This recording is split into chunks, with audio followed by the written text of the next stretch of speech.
From a fire service perspective, if we're working with people who have a tendency to hoard, we would like to try and assess their risk. Our first port of call would be with the Safe and Well. It's an assessment where the crews will go and assess the risk involved in fire. Now, if we feel that that level of complexity is too high, what we would do is internally refer it to one of our complex needs officers, who are specially trained to deal with these situations. A complex officer will then go and build a relationship with that individual so that we can ascertain that risk. So once our complex needs officer has built up a relationship with the individual, we can start to look at mitigating the risk. We can do this in several ways. We can look at maybe installing smoke alarms, maybe looking at fire retardant bedding or throws. We might even look at specialist equipment, so it might be suppression systems or sprinkler systems, so that we can help reduce the risk. The risk also is involved with lifestyle behaviours, so the person might smoke, they may take drugs, or they might be on prescribed drugs, which will have an effect on that risk. So it's about then teaching that individual about those lifestyle behaviours and looking at maybe an escape plan and how they would evacuate the building if there was a fire.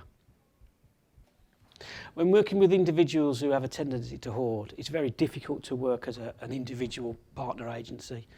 It's really important that we work together as a multi-agency approach so that we can work effectively to help and support this individual. To help professionals have a better approach when working with individuals who hoard, we do have a training package on our website which you can access through the Walsall Safeguarding Partnerships website. So you can go onto that training and it gives you some advice around what to expect, how to look at a risk assessment and work with different partners. In adult social care, we have a duty to protect adults with care and support needs from abuse and neglect, and that includes adults who self-neglect.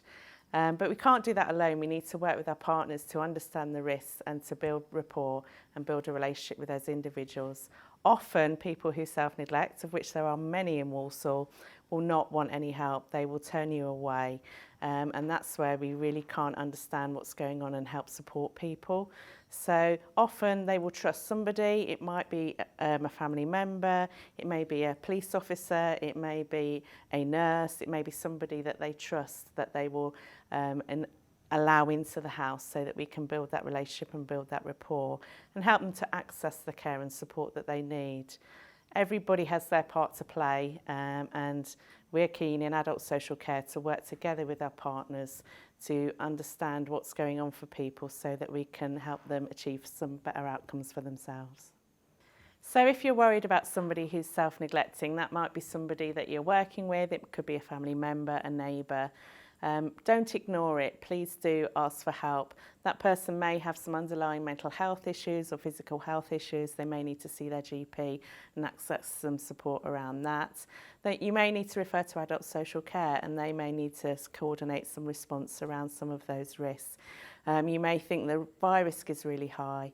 The fire service are excellent at building those relationships and helping people minimise those risks.